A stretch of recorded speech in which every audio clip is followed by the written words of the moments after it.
"Sir, you won the golden ticket to spend Christmas with us." Standing halfway out of his seat, Julian Mercer was a study in controlled departure, his body language broadcasting a man who valued clean, efficient exits. He hadn't noticed the little girl until she was directly in his path, a small, bright obstruction.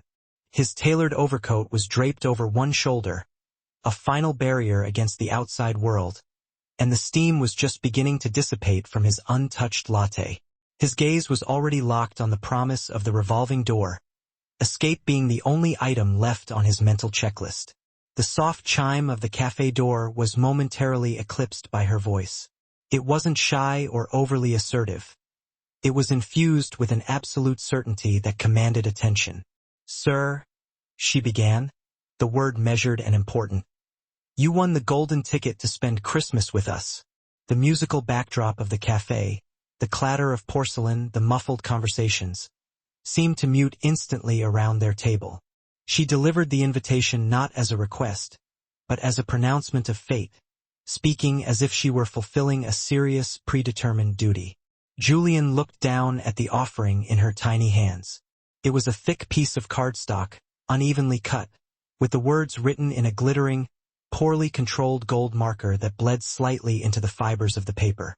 It was aesthetically imperfect, the lettering wobbly and the corners mashed, but the sheer, visible evidence of effort, of sustained, focused care, lent it a ridiculous, unexpected emotional weight. It felt heavier than any corporate document he handled daily. Over the girl's head, Julian caught the frantic approach of her mother. Her face was already taut with a practiced, anticipatory apology, a clear sign of deep embarrassment and worry. It was the look he knew intimately from his youth, the protective instinct to shield a child from the inevitable rejection of the outside world, the silent promise of, "I am so sorry, she shouldn't have intruded on your space." This response was instantly familiar, reinforcing his own habit of calculated distance. The profound shock that rippled through him wasn't caused by the invitation itself, but by his own paralysis. Julian Mercer was a master of the graceful, non-committal dismissal. His polite smiles functioned as reinforced steel doors, closing off connection before it could even be requested. Yet he remained silent. The girl, sensing this pause, did not withdraw the card. She did not fidget, explain, or try to pressure him. Her small arms were held steady, presenting the gold ticket with an unwavering faith, as if she understood that adults sometimes required an elongated moment of silence to process something genuine. She waited, completely unafraid of the answer, good or bad. Soft flakes of snow began to whisper against the tall cafe glass behind his head. Outside, the streetlights were wrapped in festive colors, casting long, fractured shadows across the pavement. The distant sound of family laughter drifted in, sharp and specific, and in that charged silence, a deeply unsettling realization struck Julian. He had meticulously planned every minute of the upcoming fiscal quarter, but he had left the next 24 hours completely blank. He had no destination, no appointment, and no expectation for Christmas Day. He looked from the imperfect card to the girl's expectant, open face, then to the mother standing a few paces away, and finally back to the empty chair across from his table. A choice began to solidify, quiet yet undeniably real, and once recognized, it demanded attention. The man's name was Julian Mercer, and his appearance was designed for rapid, superficial assessment. He projected a carefully curated image of quiet competence. Expensive clothing, minimalist style, a soft, level voice. The calm presence he projected was often mistaken for profound confidence, but in reality, it was an elaborately constructed mechanism, built over decades of prioritizing self-imposed distance over the messy vulnerability of connection. Julian's withdrawal wasn't rooted in misanthropy, but in a profound fear of the emotional toll that commitment entailed. He had internalized the lesson long ago. Independence was the ultimate shield against the pain of disappointment, and over time, that shield had calcified into an unbreakable habit. This particular corner booth in the upscale cafe was Julian's annual neutral zone, a psychological no-man's land where no one dared to ask for history or justification. He returned every Christmas Eve, meticulously framing the occasion as Just another business dinner. Just another Tuesday night. Positioned by the window, he maintained a safe, observer status, consuming the world in silent vignettes. This vantage point offered the illusion of participation without the risk, a far more tolerable experience than admitting, even to himself, the persistent, dull ache of wanting something deeper. Families streamed past, laughing easily. Couples paused to snap celebratory photos. Strangers offered genuine, seasonal well wishes. Julian watched it all like an anthropologist observing the customs of a life he had once tentatively planned for himself. Around him were the subtle, polished indicators of his success. The heavy-gauge timepiece, the perfect drape of his cashmere coat, the constant tremor of unread notifications on his high-end phone. Money had efficiently obliterated nearly every material problem in Julian's existence, but it had left the fundamental questions of belonging utterly untouched. It had guaranteed efficiency, control, and absolute predictability, and this stringent control had quietly, incrementally, replaced genuine human warmth. He rationalized the exchange daily. Work provided the rigid structure and manufactured purpose necessary to silence the echoing emptiness of his silent apartment. Waiting for life to begin, or perhaps simply waiting for it to pass, had become his defining characteristic. His was not the dramatic misery of a broken man. The absence of overt unhappiness made his pervasive loneliness frustratingly elusive and impossible to articulate. He wasn't enraged or emotionally shattered, merely quietly, fundamentally detached. The world spun past him at its natural pace, while Julian moved perpetually out of sync, operating on a subtle delay, like a traveler who had missed a critical fork in the road and had simply built a new existence on the wrong path instead of attempting the messy effort of turning around. That night, Julian's intention had been the same as always. Finish the coffee, settle the bill, and vanish before the late-night celebrations began to clog the streets. Christmas Day was pre-mapped as a vast expanse of empty, manageable time, mirroring the years before. But the truth was, he had never once tested the cost of staying. That question was now about to be forced into the blinding open. The girl holding the golden ticket was unaware of any of this elaborate internal architecture. She could not perceive the decades of calculated decisions, hidden beneath Julian's polite smile and practiced silence. All she saw was a man sitting utterly alone when every other person seemed to be drawn into a shared space for reasons she couldn't quite explain. And that imbalance felt fundamentally wrong to her. Looking down at the golden ticket once more, a strange, constricting tightness settled in his chest. It was a pressure he couldn't categorize as anticipation or dread, but rather the acute neurological tension that precedes the violent disruption of a long-established pattern. In that moment, Julian did not yet grasp the magnitude, but the encounter had ceased to be about a little girl's kind gesture. It had morphed into a direct, unavoidable challenge to the entire insulated, predictable architecture of the life he had spent decades protecting. The girl lifted the golden ticket slightly higher when Julian didn't immediately respond, not to insist, but to ensure the physical object was clearly seen, as if the tangible card conveyed the necessary meaning far better than mere words. The gold marker caught the low cafe light, uneven but defiantly bright, and for a second it felt absurdly important. Julian noticed his hand involuntarily clenching the edge of the table.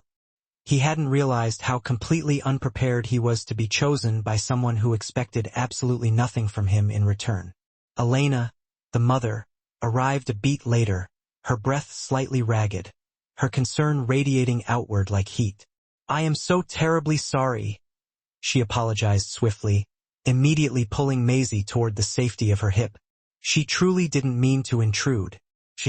She just has an unsettling habit of noticing details. Julian nodded, offering the standard exit strategy, the courteous, controlled smile that usually signaled the clean and amicable end of a fleeting interaction. But this time, the polite shield failed completely. Maisie looked up at him again, her gaze completely free of the need for validation or permission. She wasn't coaxing or performing. She simply asked, directly and with disarming simplicity, if he was going to be alone tomorrow. The question was delivered softly, completely devoid of pity or judgment, and it was precisely that lack of emotional manipulation that rendered it impossible to sidestep. Julian opened his mouth to reply, then closed it, astonished by his own pause. Elena's face shifted as she heard the question, a visible mix of embarrassment and fatigue crossing her features. Maisie, she chided gently, already injecting apology into her tone. She turned back to Julian, clearly ready to terminate the interaction and sweep her daughter away. I understand this is awkward. I know. I promise we don't make a habit of... Julian cut her off with a slight, decisive shake of his head. It's truly all right, he responded, his voice coming out firmer than his internal state allowed. The words were a social reflex, but their intention had shifted radically. He wasn't ending the moment. He was deliberately prolonging it, purchasing a precious, necessary interval of time, the purpose of which he could not yet articulate. Maisie held her ground, positioning the small card between them like an unguarded offering. The golden ticket carried no fine print, no latent demand, no hidden expectation of reciprocity. It was an invitation utterly free of conditions, and that freedom was profoundly unnerving. Julian realized with a sharp clarity that unconditional human engagement was a commodity that had been absent from his life for a startlingly long time. He glanced around the cafe, suddenly aware of how publicly the exchange was unfolding. People moved, talked, and laughed, utterly oblivious to the small but significant challenge occurring nearby. He felt exposed in a way his wealth had never permitted.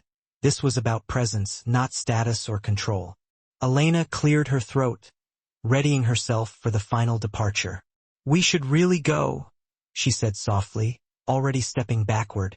Maisie hesitated only briefly, then executed the final, decisive move.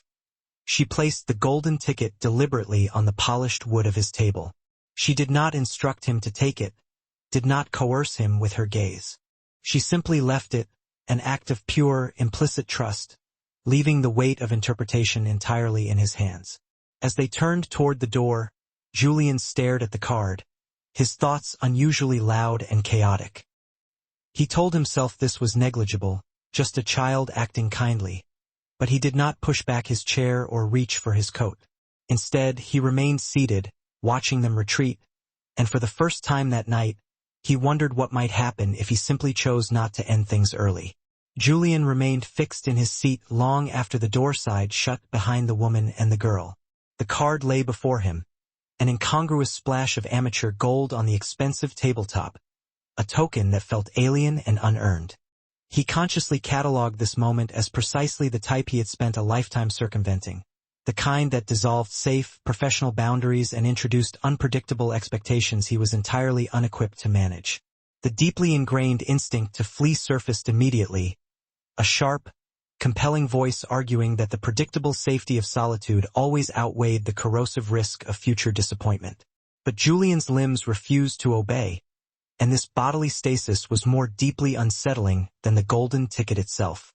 For the first time that evening, he felt the profound, physical ache of true indecision, a crossroads he usually navigated via pre-programmed routine.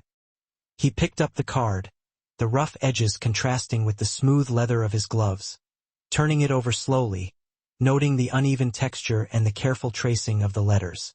This was not something purchased, printed, or strategically planned.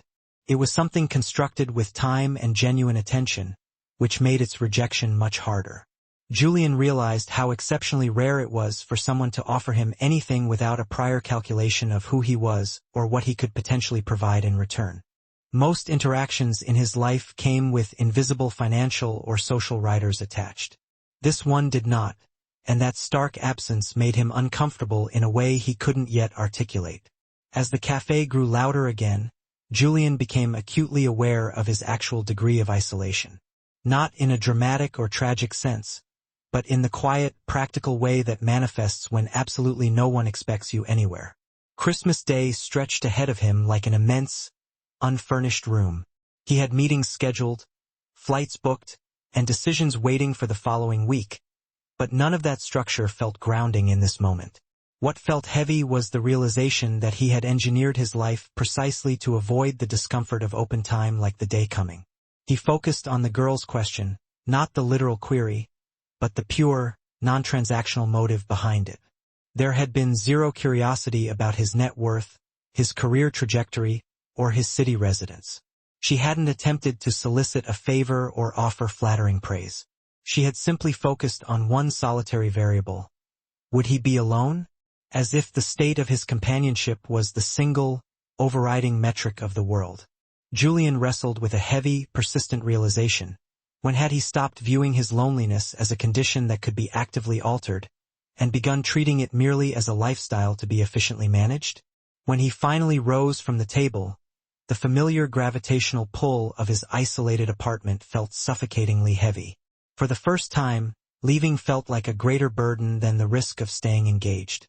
He paid his bill, slid the golden ticket deep into his coat pocket, and stepped outside into the heightened cold. The snow had intensified slightly, muffling the sounds of the city and slowing down the holiday pulse. Julian told himself he was merely seeking the clean, cold air to rationalize his thoughts, that he was not pursuing anyone. Yet, his polished boots carried him inexorably in the exact direction the mother and daughter had taken. He saw them half a block away, moving at the unhurried, companionable pace of people comfortable with each other's presence. Julian paused, caught between the instinct to retreat and the strange, magnetic pull forward, acutely sensitive to how predatory or intrusive his sudden appearance might seem. This was the precise juncture where he always chose distance, where he convinced himself he was acting responsibly by disengaging. But responsibility, he now recognized, had frequently been his most convenient excuse for deep self-isolation. Tonight, it felt like one final, tedious test he was tired of failing. When he finally spoke, his voice was muted, almost swallowed by the ambient city hum. It was quieter than his boardroom voice, pitched for intimacy he rarely allowed. They turned, and the woman's surprise flickered momentarily before she regained her composed politeness. Julian held up the golden card slightly, a tangible object to explain the inexplicable intrusion. "I needed to confirm that this was real," he stated, choosing the most neutral words he could find. He omitted the true context, that he was, for the first time in years, consciously overriding his deep-seated reflex to run. Maisie smiled, not with triumph, but with a simple, immediate relief, as if she had been waiting for him to finally catch up to the inevitable. Her mother studied Julian for a long moment, clearly weighing trust against essential caution. The silence that followed was not awkward, but charged with uncertainty and possibility. Julian still didn't know what he was agreeing to, and neither did they. But as they stood there together, united by the small light of a simple invitation, it became clear that none of them were ready to walk away just yet. Julian fell into step alongside them, the initial awkwardness yielding to the natural rhythm of their walk. For several blocks, the only sounds were their coordinated footsteps on the snowy sidewalk and the distant, muffled pulse of the holiday city. He observed the easy, unforced flow of conversation between mother and daughter, Maisie skipping effortlessly from topic to topic, Elena listening with an attentive patience that never rushed or corrected her daughter's meandering thoughts. This fluid, unrestrained exchange highlighted the transactional and restrained nature of Julian's own communications. Maisie eventually asked why he had been sitting alone when everyone else seemed to be going somewhere together. The question was not accusatory or conventionally curious. It sounded more like an honest observation she was still attempting to process. Julian discarded his prepared evasions about travel or workload. Instead, he said, almost confessionally, that sometimes a person doesn't recognize how completely time has slipped away until it's irrevocably gone. The unexpected vulnerability of the statement caught him off guard. Yet Maisie received it with a nod of simple, immediate understanding. Elena Parker glanced at him, not with curiosity about his status, but with a weary, knowing recognition, the look of someone who understood that specific brand of existential drift. She explained that their Christmas Eve walk was an old, deliberate ritual, a necessary slowdown before the chaos of the holiday arrival. Julian listened, realizing how profoundly foreign the concept of intentionally marking time was to his hyper-scheduled life. For him, time was something to be aggressively filled, optimized, and survived, not inhabited. He pondered when his calendar had transitioned from a map of living into a weapon against emptiness. As they walked, Julian asked the critical question, "Why me? Why not someone else? Why choose a complete stranger?" Maisie's response was a simple shrug, suggesting the query itself was redundant. She said he looked like someone who hadn't received an invitation in a long time, and that her mother had taught her that invitations hold genuine power. There was no complicated philosophy, only the brutal, clean logic of a child stating an undeniable truth. A quiet but profound realignment occurred within Julian as he recognized how few people had ever seen him as someone in need of connection, rather than someone to impress. When they reached the corner near their residential building, Elena slowed and stopped, clearly signaling the boundary had been reached. She thanked Julian for accompanying them, her tone polite but firm, conveying no assumption that he would press further, no expectation that the invitation was automatically accepted. Julian appreciated that careful restraint more than he could express. It ensured the choice ahead of him remained authentic, not manipulated. Maisie reached into her coat, pulling out the golden ticket one last time and holding it between them. She turned it over and pointed to a detail Julian hadn't noticed before. Scrawled neatly beneath the gold marker were a few carefully written words. "Don't choose to be alone when you don't have to." Julian absorbed the message slowly, the full, undeniable weight of the decision finally settling into his core. This was not a plea for charity or a simple act of spontaneous kindness. It was a direct demand for presence, a challenge to show up for his own life. He didn't step forward or back, allowing the moment of silent reckoning to hold. Elena waited without pressing, her posture calm but watchful, protecting her daughter without closing the door completely. Julian realized this was the threshold moment, the one he usually sprinted past without looking back. He nodded once, a minuscule, nearly involuntary movement that was nonetheless saturated with more meaning than he could possibly articulate or process immediately. The silence confirmed it. No verbal contract was necessary. They all understood the commitment that had just been quietly forged. As they parted ways, Julian stood alone on the sidewalk, the cold air settling deeper into his bones than before. He hadn't yet crossed their threshold, shared a meal, or promised anything beyond the following day. Yet something foundational had irrevocably shifted, a shift that going home could no longer undo. He knew the night had not released him. The true, unprecedented test, he realized, would arrive when the gray light of Christmas morning appeared. Julian spent the remainder of Christmas Eve walking through streets he usually only glimpsed from the heated confines of his car, letting the cold air and the quiet storefronts slow the cascade of his thoughts. He replayed the moment he'd nodded outside Elena's building, realizing how small the physical gesture had been, and yet how profoundly it had unsettled him. There had been no applause, no rush of cathartic relief, no sudden warmth, just a decision made without an audience. For a man accustomed to seeing his choices generate shockwaves in boardrooms and headlines, this quiet sincerity felt unfamiliar and disproportionately heavy. He wondered why this single, small yes mattered more than the thousands of calculated agreements he routinely delivered without hesitation. That night, Julian did not default to work as his customary emotional sedative. He left his corporate phone lying cold and silent on the marble counter, allowing the digital urgency of unread messages to pile up without their customary magnetic pull. Instead, he sat in the quiet discomfort of having agreed to appear somewhere defined purely by his personal presence, stripped of the predictable armor of his professional role. He forced himself to envision the next day not as an event to meticulously manage, but as 24 hours to simply inhabit. Christmas morning arrived without fanfare, the gray light filtering listlessly through his apartment windows. Julian woke earlier than necessary, his mind immediately alert, not with excitement, but with profound awareness. He noted how starkly different this felt from the cortisol-fueled, rushed mornings driven by schedules and expectations. Today had no agenda beyond a promise he had quietly forged on a snowy sidewalk. When Julian arrived at the humble brick facade of Elena's building, he hesitated for a long, uncomfortable moment before raising his hand to knock. He felt utterly, terrifyingly exposed.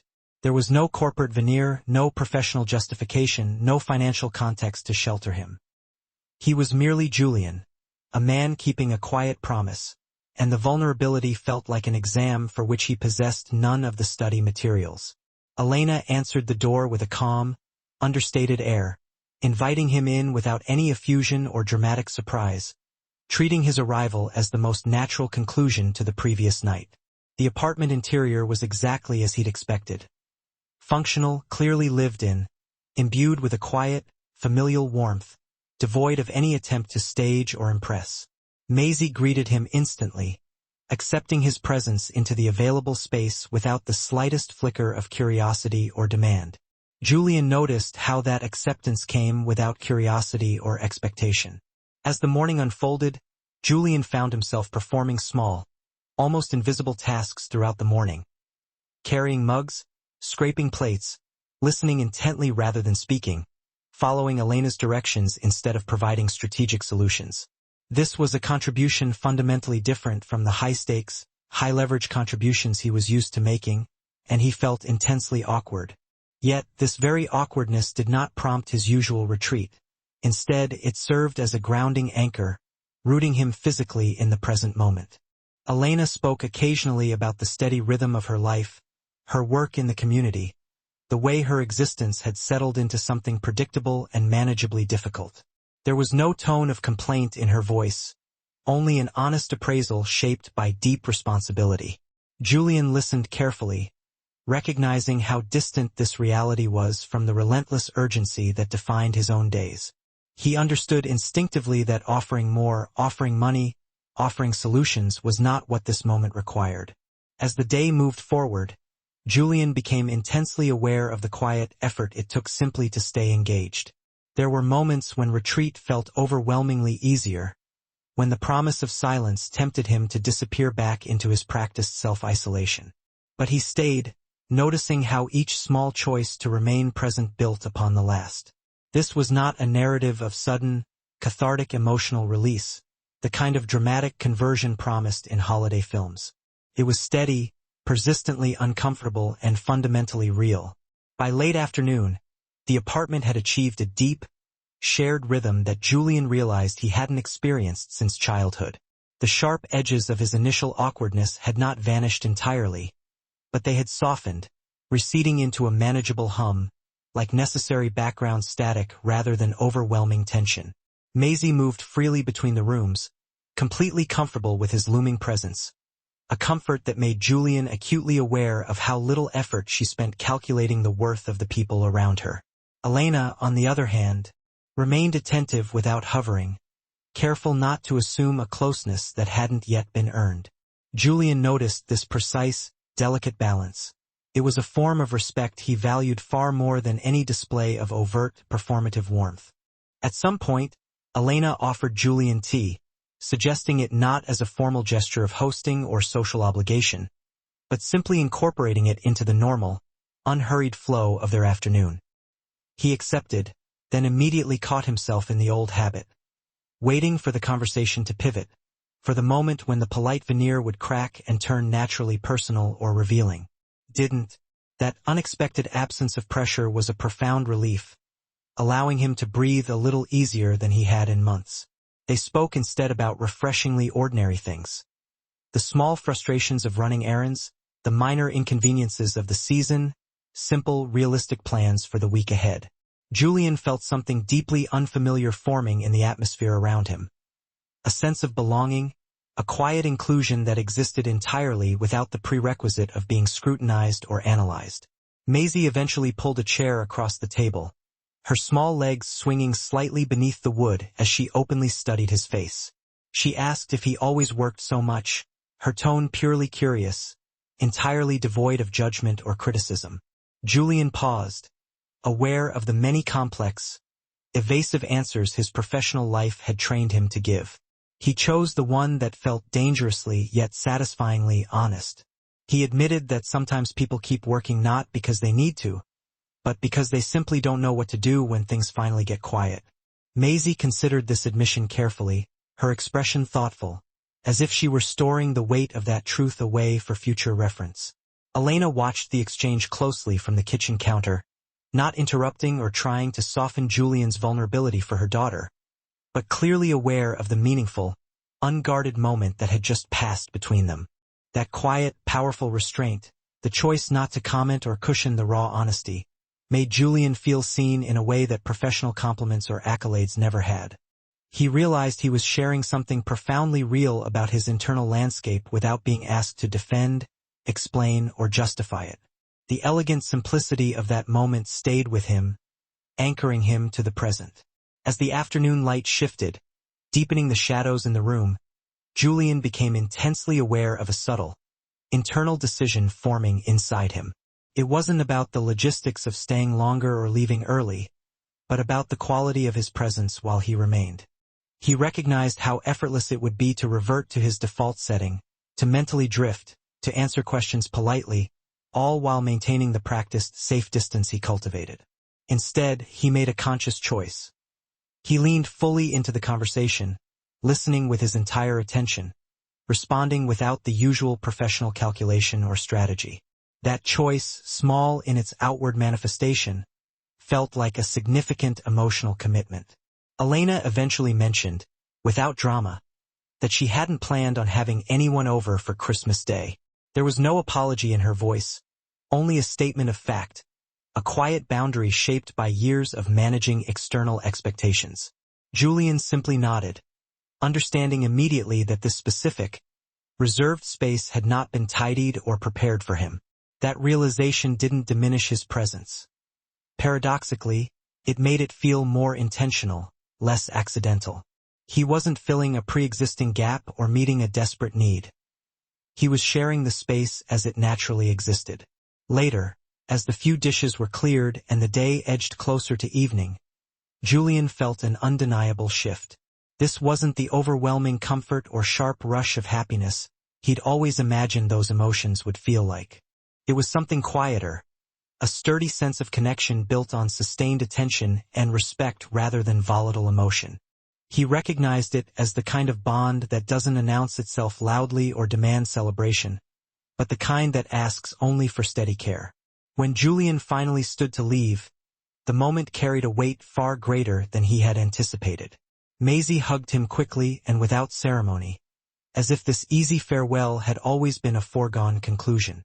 Elena thanked him for coming, her words sincere but measured, deliberately leaving space in the exchange instead of trying to fill it with unnecessary sentiment. Julian stepped outside into the sharp cold, feeling irrevocably changed without yet knowing the precise contours of that change. As he walked away, he sensed, with a clarity that settled deep in his bones, that whatever had tentatively begun that day was far from finished.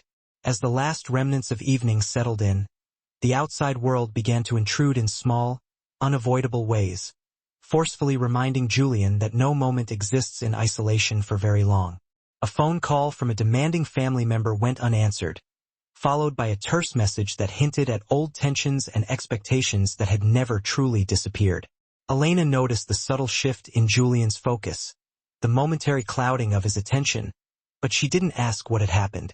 She chose instead to continue what she was doing without interruption or comment.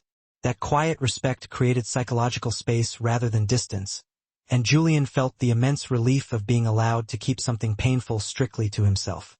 He realized how rarely he'd experienced that kind of deep understanding without having to provide a full explanation or justification. Later, Elena mentioned her own family history, sharing it not as a complaint or plea for sympathy, but simply as context, explaining how complicated, strained relationships had shaped the careful boundaries she now maintained. She spoke about the demanding work of raising Maisie mostly on her own, about the hard-won wisdom of learning when to lean on others and, more crucially, when to stand firmly alone without resentment hardening her resolve. Julian listened intently, recognizing shared patterns of early self-reliance, though their reasons for building independence had been vastly different. That recognition of a shared, quiet resilience created a strong, invisible bridge between them. Maisie, sensing the sudden, heavier tone of the adult conversation, interjected with unexpected gravity, asking whether adults ever felt genuinely scared about making the wrong choices in life.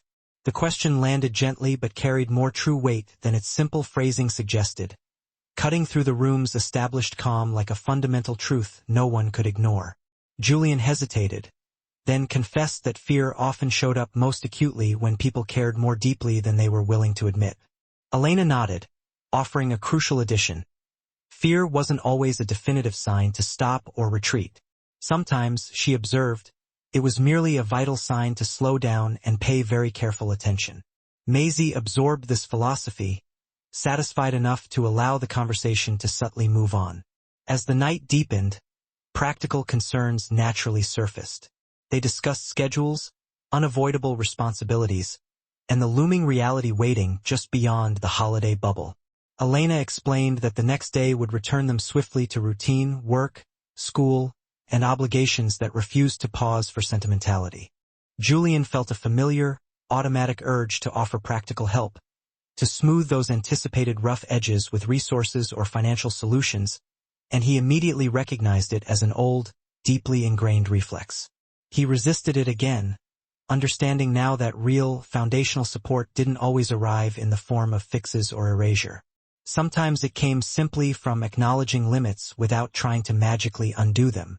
The atmosphere grew quieter as fatigue finally settled in, and Julian sensed the evening drawing to a natural, inevitable close. There was no dramatic turning point, no declaration of lives profoundly changed, just the steady, enduring presence of shared time. He noticed how that necessary steadiness felt far more challenging to sustain than any intensity, requiring patience and sustained attention instead of adrenaline and risk. This, he realized, was the kind of connection that asked to be revisited over time, not consumed all at once. Julian genuinely wondered whether he was capable of that kind of quiet, ongoing attention. Before he left, Elena spoke carefully, explaining her philosophy. She valued honesty more than vague promises and clarity more than empty gestures. She wasn't demanding anything from him, only clearly stating the uncompromising terms by which she navigated the relationships in her life. Julian deeply appreciated the directness, sensing it simultaneously as both a firm boundary and an invitation without accompanying pressure. He told her he understood, even though he wasn't yet certain what that understanding would ultimately require of him. The exchange felt like a complex test neither of them had prepared for, but one both were willing to approach with seriousness. Maisie handed Julian the golden ticket once more, offering it not as a reminder, but as a marker of something already chosen. She said she liked that he listened, not just to her words, but to the quiet parts of the day that most adults seem to rush past. Julian thanked her, realizing that this simple, profound observation carried far more meaning than any formal praise ever could. He folded the card carefully and placed it into his jacket pocket, acutely aware that it no longer felt merely symbolic. It felt like a significant, undeniable responsibility he hadn't yet decided how to carry. As Julian stepped back into the cold night air, he felt the familiar, magnetic pull of his old life pressing against him again. There were complex decisions waiting, expectations already lining up, a rigid version of himself ready to resume control if he allowed it. But there was also the fresh, vivid memory of a day spent without hiding behind efficiency or emotional distance. The tension between those two opposing realities followed him down the street, unresolved and demanding his full attention. He knew the next conscious choice he made would determine which reality he returned to. Julian returned home that night carrying more than just the cold on his coat. His thoughts were heavier and more consequential than they had been in years. He placed the golden ticket on the gleaming kitchen counter, not as a random keepsake, but as an object that stubbornly demanded to be looked at again and reckoned with. The apartment felt unusually quiet, not peaceful or restorative, but unfinished, like a deliberate space waiting for a critical decision. For the first time, distraction didn't work, and work no longer felt like a reliable refuge. Something essential inside him had already shifted irrevocably, even if he didn't yet know precisely what this shift required of him. The following morning, Julian found an envelope slipped under his door. Its presence was unexpected and oddly unsettling in the stark, controlled environment of his hallway. It wasn't marked with a corporate logo or return address, just his name written carefully in unfamiliar, elegant handwriting. He stood looking at it longer than was necessary before tearing it open, sensing that whatever was inside would profoundly challenge the fragile balance he had just begun to feel. The letter was from Elena, written not with emotional urgency, but with intention, each sentence measured and deliberate. She explained that Maisie had absolutely insisted he be given something in return for the gift of the initial invitation. Inside the envelope was a second, smaller note written in uneven, hesitant letters, clearly guided by a smaller hand.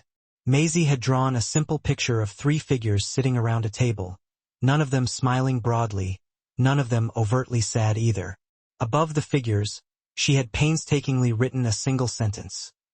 That being together didn't always mean feeling happy, but it meant not being invisible. Julian read that line several times, feeling its staggering truth settle deeper into him with each reading. He realized the child had named something he, a successful adult, had never managed to articulate about his own existence. Elena's letter followed, neither emotional nor apologetic, but honest in a way that left no room for convenient misinterpretation.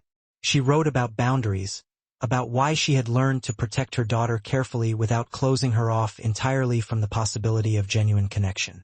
She clearly explained that inviting Julian had never been about rescuing him or finding a solution for her own life, but purely about responding to what her daughter had intuitively seen in him.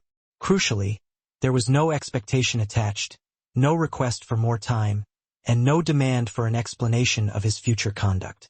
The letter existed only to clarify their position, not to pull him closer or push him definitively away.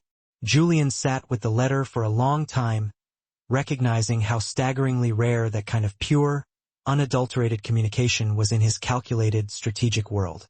Most messages he received were inevitably layered with intent, strategy, or leverage, even when they outwardly appeared friendly. This one asked nothing of him, and that profound absence of obligation felt heavier and more demanding than obligation ever had. He realized the golden ticket had never been the real invitation. The true invitation was to stay present without the expectation of control. As the weight of that realization settled, Julian began to see his own lifelong patterns more clearly than before. He saw how often he'd mistakenly equated independence with genuine strength, and emotional distance with effective discipline. He'd built a meticulously organized life where he could financially and emotionally leave at any time, and he had foolishly mistaken that tactical freedom for actual fulfillment. The past few days had not given him convenient answers, but they had effectively removed his long-held excuses. For the first time, he couldn't claim ignorance about his own avoidance. Julian folded the letters carefully and placed them beside the golden ticket, acutely aware that something essential and fragile had been entrusted to him. This wasn't about misplaced gratitude or the pursuit of redemption. It certainly wasn't about money or simple generosity. It was about choice, the quiet, difficult kind that doesn't announce itself or promise a clear reward. He understood that whatever came next would require consistency, not intensity, and that foundational requirement frightened him more than any professional risk he had ever taken.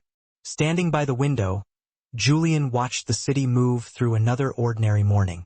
People rushed, cars passed, life continued without pause, indifferent to his internal reckoning. He knew he could seamlessly return to his old, established rhythm without anyone publicly noticing the difference. But the deep knowledge he carried now refused to stay silent. The question was no longer whether he had been invited, but whether he was willing to stay engaged. Julian did not rush back into Elena and Maisie's lives immediately after reading the letters, and that deliberate restraint felt intentional rather than hesitant. He understood now that truly showing up didn't mean appearing suddenly with predetermined answers or dramatic declarations, but choosing sustained presence without trying to force or manipulate closeness. Days passed, then a full week, and the silence between them was not empty. It was respectful, giving shape to something fragile that needed crucial time to settle and take root. For the first time, Julian allowed a connection to breathe, instead of trying to manage its outcome or frantically predict where it might lead him. When he did return, it wasn't with a comprehensive plan or a loud announcement, but with a consistency that spoke louder than any words. He stopped by briefly, never overstaying, never disappearing for too long, learning how to balance availability with boundaries in a way he had never genuinely practiced before. Elena noticed this immediately, recognizing effort without pressure, intention without expectation, and the complete absence of performance. Maisie greeted him as she always had, with an innate ease, treating continuity as something natural rather than something that needed to be earned or questioned. Julian also began making subtle changes elsewhere in his life, ones that no one would praise him for or notice publicly. He consciously declined commitments that had once defined his importance, deliberately leaving space in his schedule that felt acutely uncomfortable at first, even unsettling. Without the constant noise of obligation and achievement, he became disturbingly aware of how much of his core identity had been carefully built around deep avoidance disguised as disciplined focus. The quiet forced him to confront himself without the shield of distraction, without achievement to hide behind, and without excuses to deploy. Elena, in her own measured way, adjusted too, allowing a nascent trust to grow without surrendering the essential boundaries that kept her grounded and safe. She didn't rush to define what Julian represented in their lives, choosing instead to rigorously observe his actions over time rather than just accepting his intentions. That measured, deliberate openness felt profoundly safe, not distant, creating necessary room for something real to develop slowly and without manufactured urgency. Julian respected this approach far more than any sudden reassurance or manufactured enthusiasm, sensing the immense strength in her steadiness and the emotional clarity earned through hard experience. Maisie continued to be the steady, intuitive center of their interactions, seemingly unaware of how much her instinctive kindness had fundamentally altered an adult's trajectory. She spoke about school, friends, and small disappointments with the confident ease of someone who fully expected to be heard and taken seriously. Julian listened, not positioning himself as a savior or a moral guide, but simply as someone learning how to stay present without trying to shape the moment to his will. Each conversation reminded him that attention itself could be transformative when it was truly genuine and focused. As time passed, Julian recognized that the chronic loneliness he'd once accepted as permanent had begun, slowly, to loosen its tenacious grip. It hadn't vanished entirely, and it hadn't been replaced with naive certainty or loud joy, but it no longer defined his days or dictated his decisions. Connection, he learned, didn't arrive as a single, blinding moment of clarity, but as repeated, quiet choices to remain engaged, even when that engagement felt deeply unfamiliar and vulnerable. This grounding understanding provided him with more stability and purpose than any accomplishment had ever managed. One evening, months later, Julian found himself back at the same bustling cafe where everything had tentatively begun. The small table by the window was occupied now. The space where silence once sat was filled with easy laughter. He felt no pang of regret watching it. He felt a quiet sense of recognition and an enduring continuity. Life had moved forward, and so had he. Without spectacle or fanfare, Julian kept the golden ticket tucked inside a drawer at home, no longer as a vivid reminder of a single night, but as a marker of a crucial decision he continued to make every single day. He understood now that kindness wasn't a fleeting moment or a grand gesture, but a practice, one that demanded ongoing attention, relentless patience, and profound, quiet courage. The story hadn't ended with certainty or resolution in the traditional narrative sense. Instead, it opened wide into a future shaped entirely by deliberate presence rather than his old, destructive avoidance.